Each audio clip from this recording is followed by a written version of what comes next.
Hello everybody and welcome to my 7th Advanced Excel tutorial, and this tutorial is going to teach you how to do mail merges. Now technically mail merges are a feature within Microsoft Word, however the Word uses Excel and links into it in order for you to create a mail merge. So I'm gonna show you how to do it in these tutorials. So similarly to pivot tables, you need to have a very strict format of your Excel spreadsheet. So you need to have a sheet, and the only thing you can have on it is your data. You don't want anything else on there. You just want your first row to be the column names. Don't have any blank column names. Make sure that they're all filled in from the left. And make sure that they're all unique names. Make sure none of them are exactly the same. Otherwise, it won't work properly. And then need to make sure that each record on your spreadsheet is a document that you want to produce in your mail merge. So I'm going to produce invoices for each of these people. So each line is an individual invoice, and that's what you can remember is the mail merge is going to produce one document for each of the rows in your spreadsheet.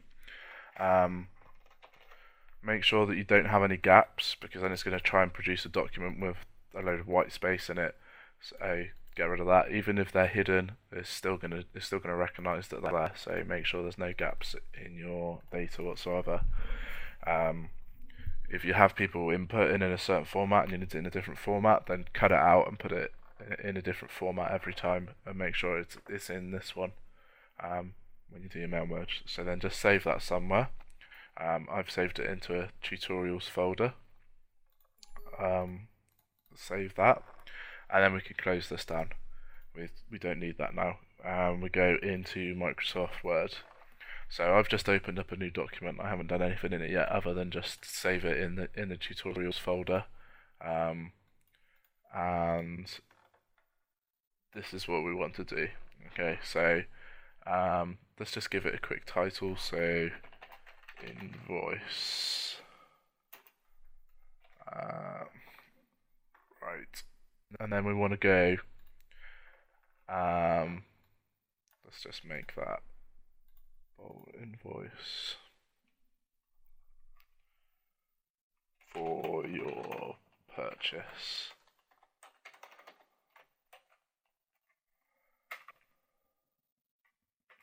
And then, okay, you can put your kind of company logo there, or address details and stuff. I'm not going to bother because that would just be creating a normal Word file.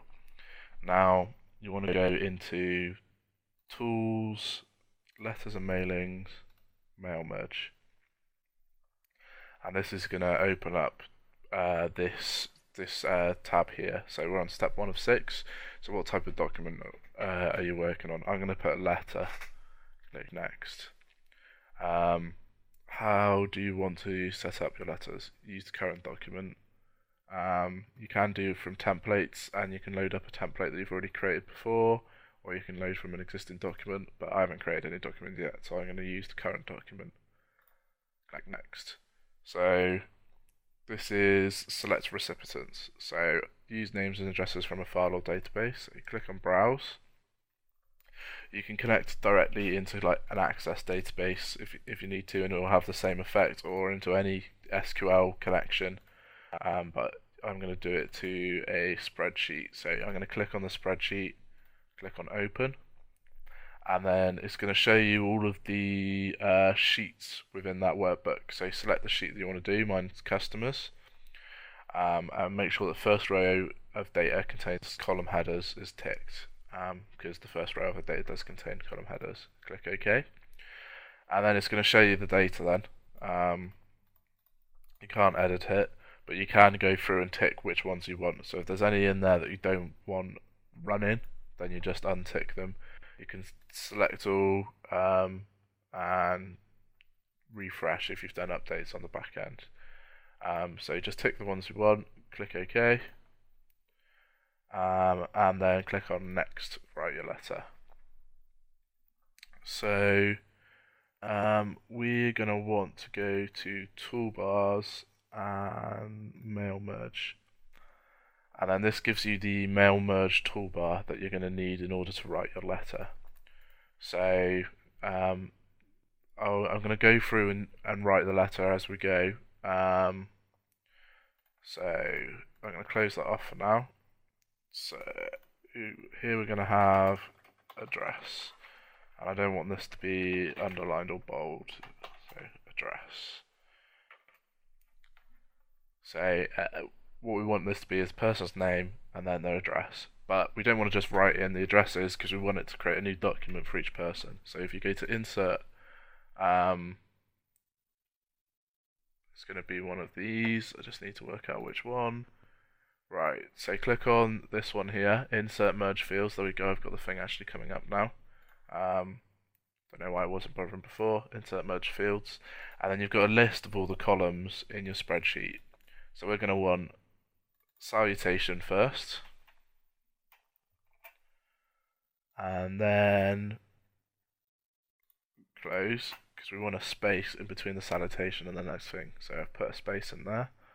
Insert another one, first name, and then we want another space. Insert last name. Insert close. So this then has created us a line that's going to show the salutation, the first name, and the last name. If you click on here and go onto toggle field codes, then it's going to show you the kind of coding that it's written in. I'm not going to show you what to do with these now, but later on it's going to be quite important for the format of which data comes in.